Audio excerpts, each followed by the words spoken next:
think I'm live now. I'm not sure. I think I am. Go live.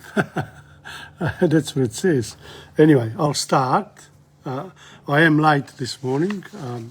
I apologise to anyone who comes on, but this is lesson 11, and it's Friday, the 6th of May, 2022. And this morning, for some reason, Sundar Lombardi, thank you. I apologise for being late. I've come back from holidays and time just flew. But today I'll do something very important. I'll actually go on till 12:30, and then this particular podcast will go online. And on my way here, I thought, how can I make this up? Maybe someone is trying to tell me something about being more flexible with these lessons. So calling them lesson 1, 2, 3, 4, 5, 6, 7, 8, 9, 10, and this is the 11th one for cultures and languages. And I have been concentrating on French because I can teach it, and learning Spanish, and I'm neglecting all the other languages. So I thought, you know what, Tom, you can do the half hour for French and Spanish and maybe dedicate the other half hour up to 12:30 like I normally do with my other podcasts to actually talk about other languages and other countries as well, so that I bring in the world into our discussion here about languages and the way they affect people. And there's a very interesting sort of thought about, whilst I was on holidays on the Mornington Peninsula, I took footage of all those items, of public domain, the history of the place. They've got memories. People, when they pass on, they dedicate a bench to someone they loved, and they want to remember when the colonials first arrived in Victoria in the early 1803, 1801, that time, because Captain Arthur Phillips arrived in New South Wales in 1788, and therefore 12 years later, 15 years later, there's already been some interest in discovering the country. Now, what do you discover? You discover the land that someone else lives in. For example, if I go to India, I've never been to India, I'll be discovering India for myself. Yet 1.34 billion people live there. So the word discovery needs to have some significance in our vocabulary. So that's that. So this morning, I actually am going to, I will dedicate that half hour. Maybe this lateness this morning has caused me two things. That one there, whilst I was on holidays, and I thought, we should really recognise first people, Indigenous people in Australia, and bring the unity of the country together by doing certain little things that are important. For example, in Rosebud, in Rye, there I saw some historical sections that I filmed. There, standing there, says at this time, in that particular year, this is what happened. So why not put alongside this public open history art, also this country, this particular part of the land belongs to the Wurundjeri people, etc. In other words, talk about also in a more inclusive way about the history of the country, including what happens within the borders after people started arriving there. Because like in Rome, Rome was built by two brothers, and one of them got killed because he dared going over the border that the other person, that Romulus, had Romulus and Remus, Romulus had made. He said, if anyone passes through here, they're going to be killed. And his brother said, oh, I'll show you. And then he killed his brother. What a story. So here, when we arrived, when the colonials arrived here, of course, there's going to be trouble. At first, there's, it's interesting, but then there's trouble. And that trouble did be brought into our Australia Day celebrations. I've been saying this for 15 years now, that we should have Australia Day celebration week, the whole week. And you can, bring in the history, both of the First Nations people, then the colonials. And of course, I don't want to be neglected. I want the other, Italian Greeks, and the other people who came from Europe after World War II to be, each group to be recognised in some way. And we are still, becoming part of this land because, the conqueror, what does the conqueror do? He gets stuck into the land that he conquers. So his Putin goes to Ukraine and he puts all his people there. The land, eventually, that land will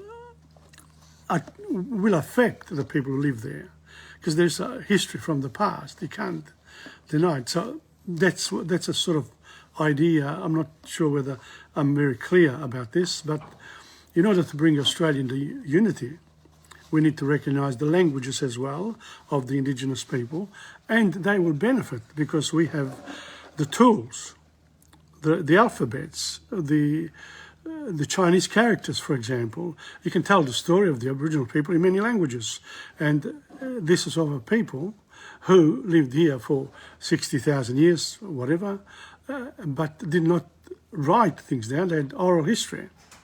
So this oral history can be brought in through languages. So it's 11:58. I'm going to start at midday, and I'm going to start today. There are two or three things I want to do. There's a new book called here. Where is it? Where will I put it? Whoa, where are les femmes parlent trop? Simone fait bonne impression. There's another one. It's for beginners French again. We finished Les Femmes Parlent Trop, and I promised that I would do some history from in Spanish, very difficult too. It's called The Story of El Cid. There it is. And I'm going to read that. I won't understand it, but I'll read it, and then we'll take it from there. Now, let's start. And the first thing I'm going to do this morning is show you France. Here we go.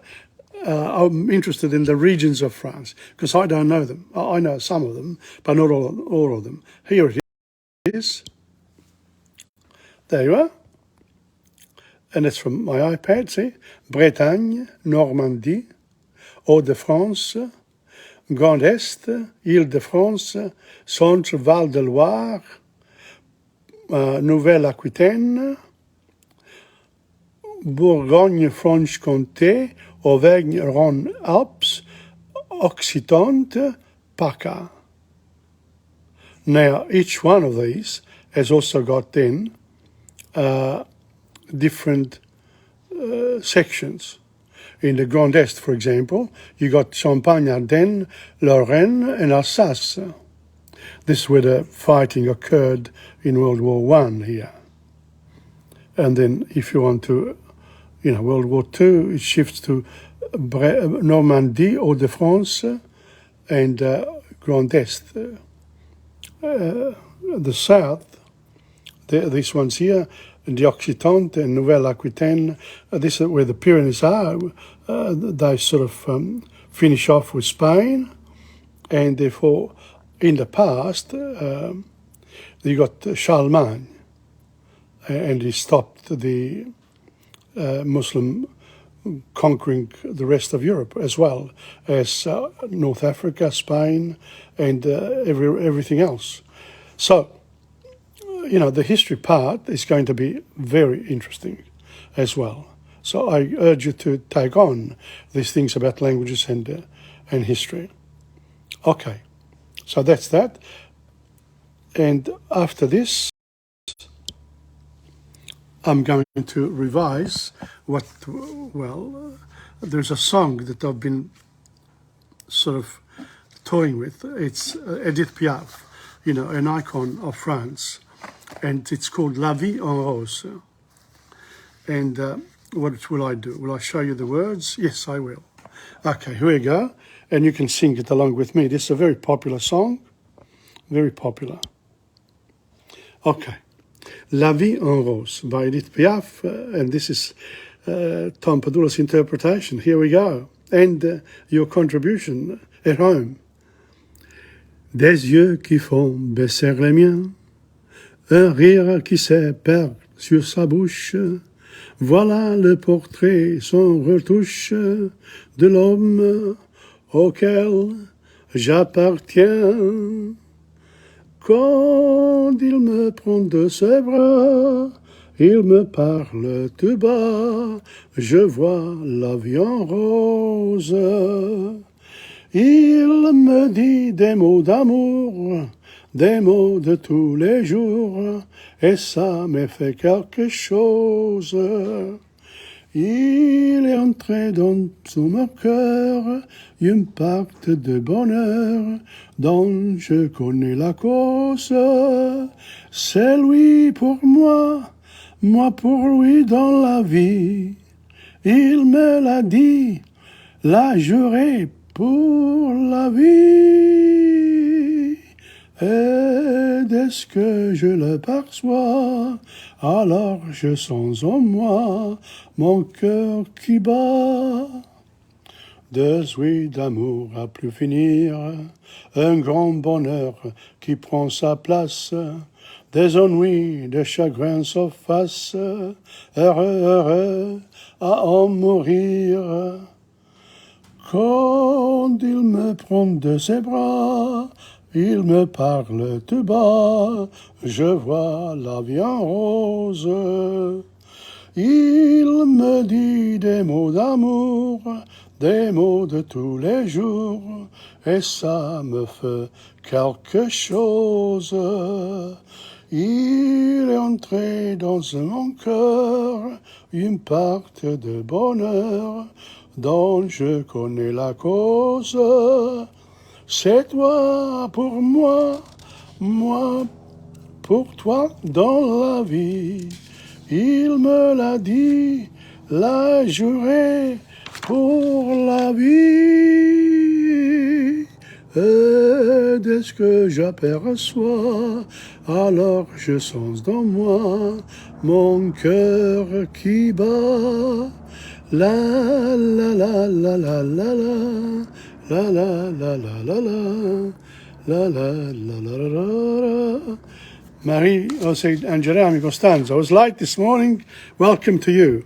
And now, as well, I just sang La Vie en Rose, and I'm going to give you now what it means. I'm going to, do the translation for you. Here we are. Okay. Let me see if I can manage it all. La Vie en Rose and the translation. Okay. There we go. Eyes that lower mine, a laugh that gets lost on his mouth. He is the portrait without retouching from the men I belong to. So she calls, she describes her man. He whispers to me, I see life in pink. So this all happens from the men I belong to. When he takes me in his arms, he whispers to me, I see life in pink. He tells me love words, everyday words, and he does something to me. He has entered my heart. He has entered my heart. I see life in pink. He tells me love words, everyday words, and he does something to me. He has entered in my heart a slice of happiness that I know the reason. Let me see. The reason. It's him for me for him in life. He told me, swore it for life, and as soon as I see him, so I feel inside me, my heart beating, nights of endless love, a great happiness that takes its place. Troubles, sorrows fade away. Happy, happy to die. When he takes me in his arms, he whispers to me, I see life in pink. He tells me love words, everyday words, and it does something to me. He has entered in my heart a slice of happiness that I know the reason. It's you for me for you in life. He told me, swore it for life, and as soon as I see you, so I feel in me my heart beating. La la la la la. So that's La Vie en Rose by Edith Piaf. Very interesting story, really. This particular song, and it's well worth singing again and again until one learns it. And by singing it, you don't need to be with French people. You just need to be with Edith Piaf. What better company? There's another one too, but before I start the other one, I'm going to start Simone fait bonne impression. Here we go. Simone fait bonne impression.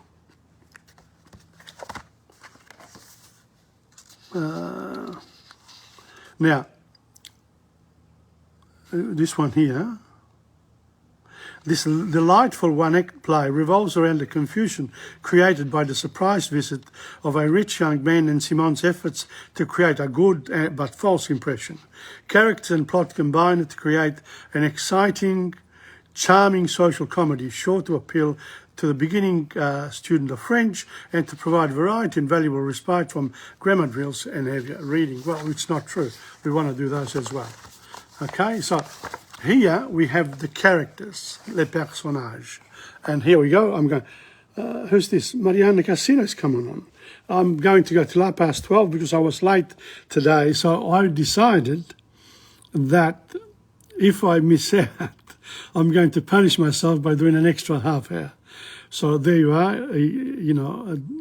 I went on holidays and I came back this morning, had a beautiful spa bath, and I forgot all about it. All right, so here we go. Les personnages. Here we go. This one here is called Simone fait bonne impression. Maria Fail as well. Well, we're doing well today. Maybe they're announcing the fact that I'm on live with Tom Padula. Thank you very much, Facebook. Taking notice by the looks of it. Okay. These are the characters, personnages. Simone Jolivet, Madame Jolivet, Madame Jolivet, Marguerite Jolivet, Madame Roussel, Madame Bérangère, Madame Parsi, Marcel Dencourt, Sophie, André, Picard, and Jacques. And who are they? They give you the explanation. Âge de 20 ans, sa mère, son père, sa sœur plus jeune. So it's a family, the voisines, the neighbors, and then this one's here, jeune homme de 23 ans, une bonne, une concierge, and the wider community. Okay? And la scène représente, here it is. Okay, so you got the scene as well, if you want to do this later. La scène représente un salon modeste avec des meubles râpés. Au fond, il y a la porte d'entrée à droite, porte communiquant avec la cuisine. À gauche, porte donnant sur une autre pièce. À droite, au premier plan, un canapé. Au fond, un buffet. À gauche, au premier plan, un piano au centre. Table avec des chaises au revers du rideau. Madame Roussel et Madame Jolivet assises à la table, bavardes. So they gossip, all right? So this is Simone fait bonne impression. So this is the actual very much we're going to do today. It depends on the time. But this is a long introduction. I will not be able to do it in one morning, that's for sure. So I might start and then we'll take it from there. I'll do the first page first and then we'll see. Let me read it to you first so that you can just listen to it and then we'll go through it together. Okay? So here I am. Marguerite entrant, she comes in. Quel secret venez-vous de vous confier toutes les deux? J'ai eu le temps de lire la moitié d'un livre pendant que vous causiez. Madame Jolivet, nous n'avons plus de secrets, Madame Roussel et moi. Nous nous les sommes tout révélés il y a longtemps. Madame Roussel, la jeunesse cherche toujours le mystère. La vieillesse comprend qu'il n'y en a pas. Good one.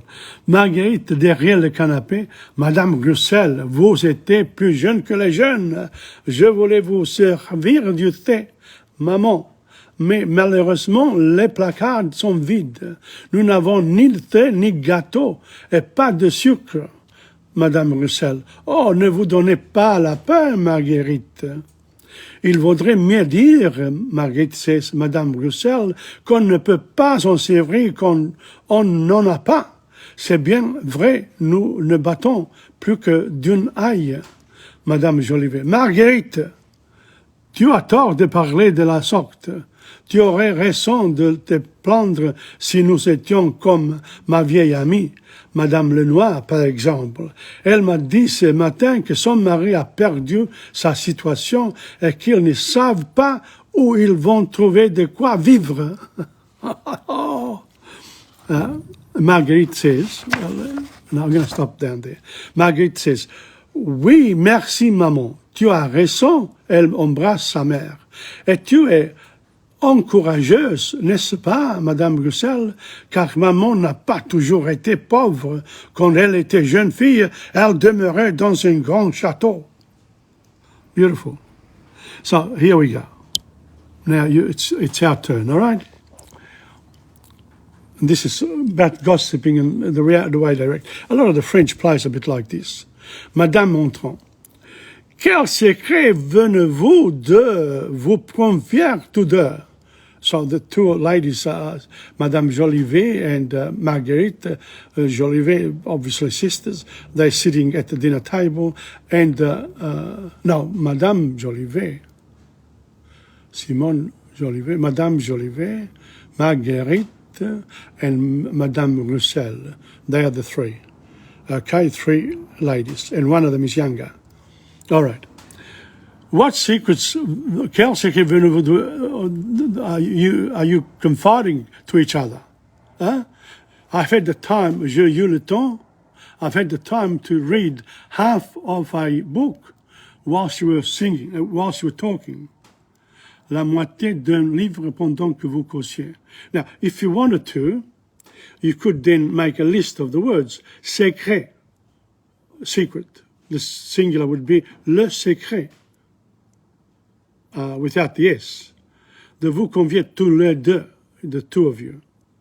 J'ai eu le temps, the time, de lire la moitié, half, d'un livre, un livre, pendant que vous causiez. Okay? And then you could go to quel secret, quel is an adjective, de vous convier, de, the, of, preposition. Les, de, les, le, les, article. J'ai eu, verb. I've had, past tense, past absolute. De lire. That's lire, to read.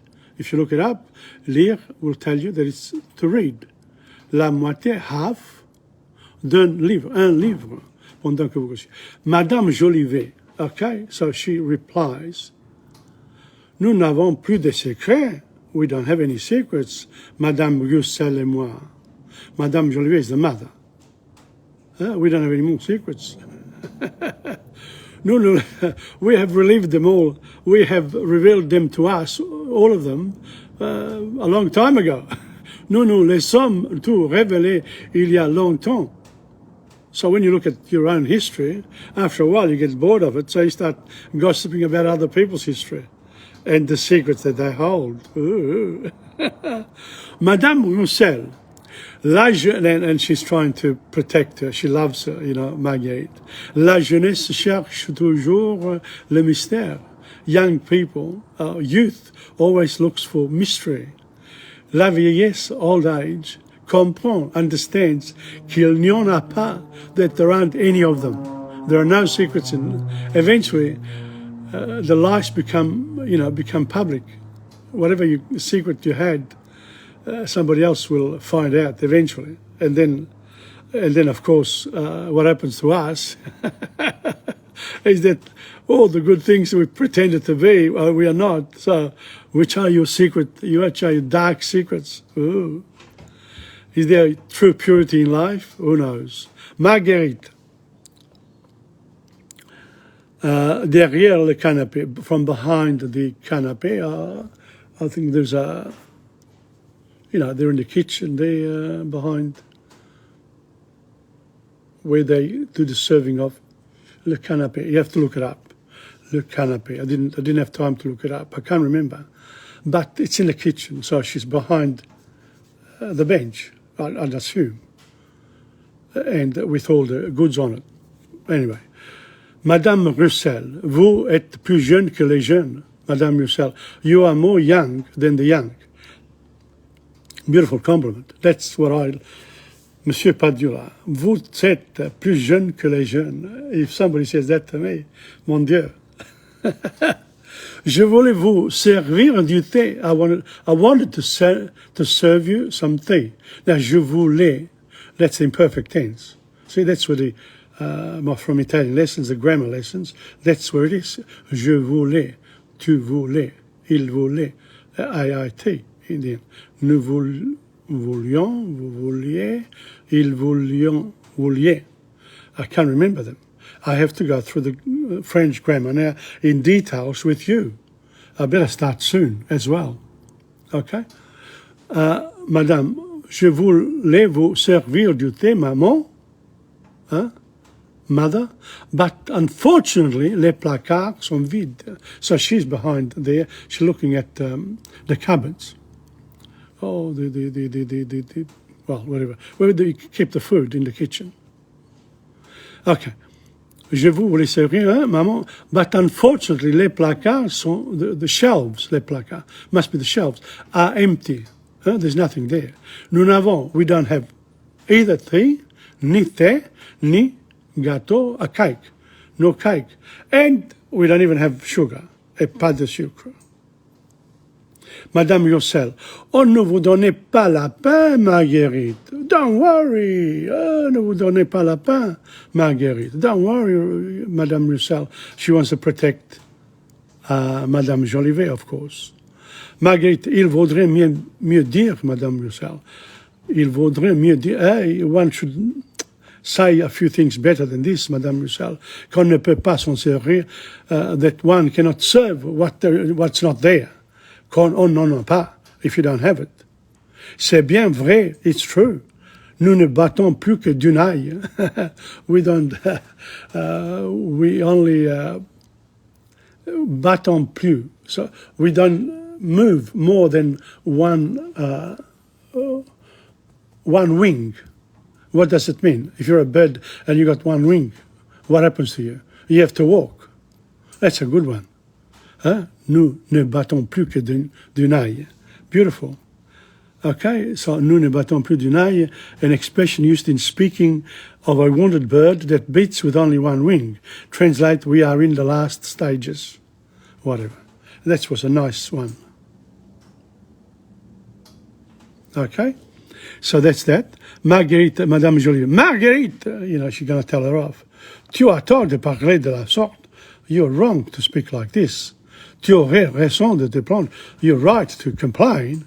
Si nous étions comme, if we are like our good old friends, Madame Lenoir. So Madame Jolivet, a real politician here, she shifts the blame from herself to someone who's not there. and throwing poo on Madame Lenoir, for example. Elle m'a dit ce matin que son mari a perdu ça. She told me this morning that, she tells now the story, away from her troubles, has lost the situation. She lost everything, their living, their livelihood. That's what they're looking at in our election mode. The two prime ministers, they say, we don't have, we want more, we haven't got enough here. But we have. But anyway, et qu'ils ne savent pas où ils vont trouver, and they don't know where they're going to go to find, to be able to live. In other words, they've run out of money. So if you run out of money, where do you go normally? To your relatives, to your family, and they haven't got any money either. You go to your friends, you go to the bank, you can't borrow anything because you don't have anything to, you got to sell your house, sort of thing. So it becomes difficult maintaining a lifestyle. That's made me thirsty. De quoi de vie? Marguerite, oui, merci, maman. Yes, thank you, mother. Oui, merci, maman. Tu as raison. You are right. Tu as raison. Elle embrasse sa mère. She hugs her mother. Et tu es courageuse, and you are so courageous, n'est-ce pas, aren't you? Madame Roussel, you don't mind, car maman n'a pas toujours été pauvre, because mother has never been poor. How dare I make an assumption that mother was poor? Look at me, I'm still here, and she fed me. Quand elle était jeune fille, when she was a young woman, elle demeurait, she lived dans un grand château, in a big castle. Antonio Carlos Zacharia, welcome as well. Well, I'm late, but I'm still here because of my lateness. So now, the Friday, it will be half an hour, but there'll be another half an hour to spare, and I might be able to continue if I feel like it, continue after the 12 o'clock till 12:30, and I will tackle all the other languages and countries, etc., from a geographical point of view. We looked at France. For those people who came on late, I'm going to show France again. Okay, and of course you can do that online. Just ask for France. There it is. AboutFrance.com. Bretagne, Normandie, Haute-de-France, Grand Est, Île-de-France. That's where Paris is. Pays de la Loire, Centre-Val de Loire, Bourgogne, Grand Est, Bourgogne, Franche-Comté, Poitou, Charente, Limousin, Auvergne, Rhône-Alpes, PACA, Occitane, Nouvelle-Aquitaine, and I've forgotten. There's Corsica there on the side. So if we go a bit back, here, there are the other maps here. And this one here, which one? This is the little one. That one there. I'll try again. Oh, well, never mind. Sorry. You know when this happens, try again. It says try again. Oh, no. Here it is. Nord-Pas-de-Calais, Picardie, Alsace, Lorraine, Champagne, Normandie, Brittany, Pays de la Loire, Centre-Val de la Loire, Bourgogne, Franche-Comté, Rhône-Alpes, Provence-Alpes. That's what PACA was. Provence-Alpes, oh no, Auvergne, Midi-Pyrénées, Languedoc, Aquitaine, Limousin, Poitou-Charentes. So that's the other one. And let me see if I can get the one that I really want. Is this one here? But is it going to show it to me? No. Sorry, will have to be next time, okay? So I better go to Spanish now. Okay, now we've done the French. the lyrics. I was going to do lyrics. Allez, venez, milord, de vous asseoir à ma table, etc. We'll do that next time. And now we're going to go to Spanish. Spanish, where are you? Spanish, where I put your... Oh, here it is, right in front of me. Okay. This is El Cid, one of the old stories, written by Andrade. El Cid is the only, El Cid is the only Spanish epic preserved in an original form in one manuscript. The poem was written in verse, but in those days few people knew how to read. The minstrels chanted the epic poems before audiences composed, sometimes of nobles in the castles and sometimes of peasants in the marketplace. These performances were very popular. So it's like modern television. Okay? El Destierro. Now let's read the notes first. Alfonso VI, 1031 to 1109, was king of Castilla and Leon.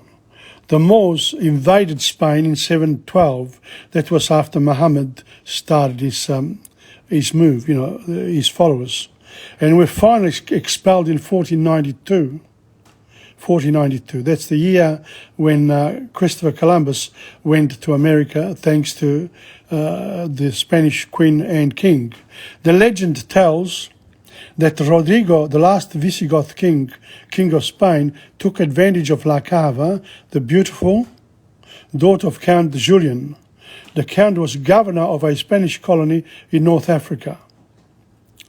To avenge his honour, Julian made a pact with the chieftain of the Moors, Tariq, to help him invade Spain. The Count Garcia Ordonez was the arch-enemy of El Cid. He caused Rodrigo's exile. Garcia Ordonez was a favourite of Alfonso VI. Now, I've read it. Have I really understood it all? No. Why? Because it takes a while for us to go through anything.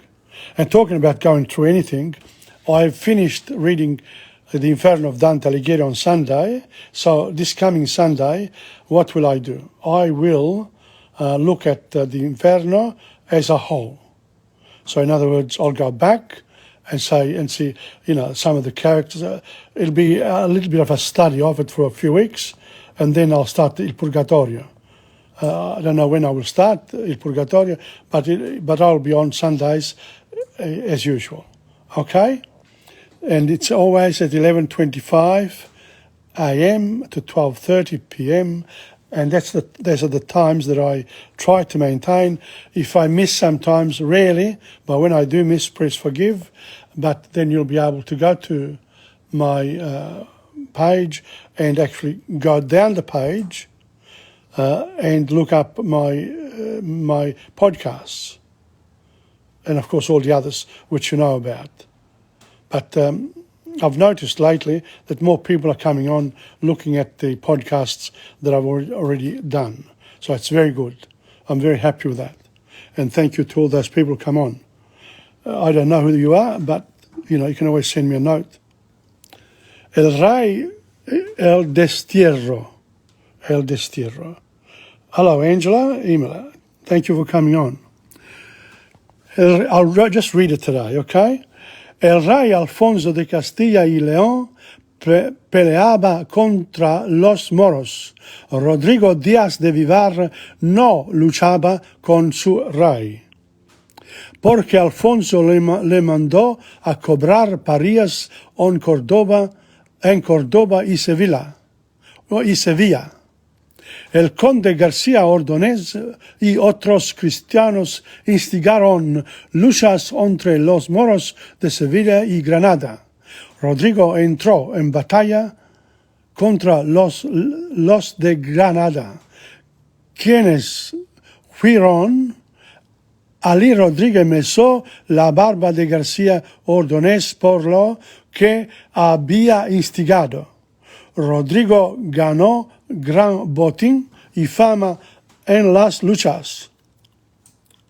Not bad. Do I understand any of that? A bit hard. Anyway, los moros, I've got to show this.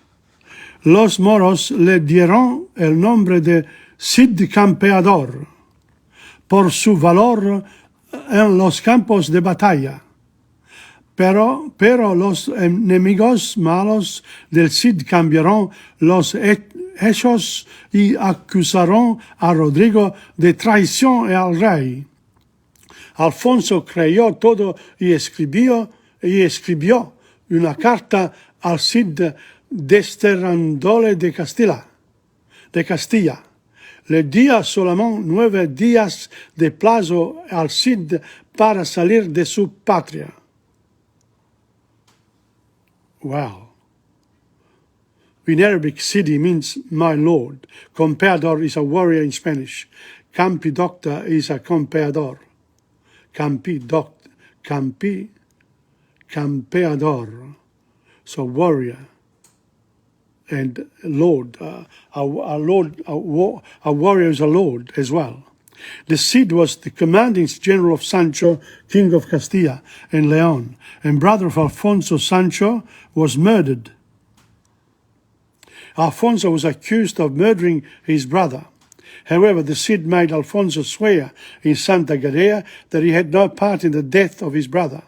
When Alfonso does so, he is crowned king of Castilla and Leon, thus Alfonso VI. Alfonso was by nature suspicious and preferred to keep the Cid away on errands instead of fighting with him. Perhaps Alfonso never forgot the humiliation of having to swear his innocence to the Cid. Alfonso VI had nobles closer to him than the Cid, such as Garcia Ordonez, than the Cid. So he preferred his commanding general. He kept him away because he didn't, he used him, but didn't want to, etc., etc. Now, preguntas. These are the comprehension questions. So this book here is good for adults learning Spanish. I got a few copies, So again, you need books, or you can look it up, El Cid. I'm sure I haven't looked it up yet online. You can. Why not? But when it's a book, it's easy. Next week, I'll just put a white page here in the middle, and I come back next week. There you are. I'll put my Lord in the middle. There you are. Done. And on that note, here we are. I'll turn around. Thank you very much for your patience. I apologize for today, but what can I do? C'est la vie. It's a good saying, c'est la vie, in English, no? And we'll continue next week. And yes, this little door closed with lateness today, and a bigger one was opened as a result. Again, au revoir, adios, ciao, à la semaine prochaine. And by the way, this week I'm starting, what's today? Yes, I'm starting on Wednesday my first French class at the University of the Third Age. On that note, see you there.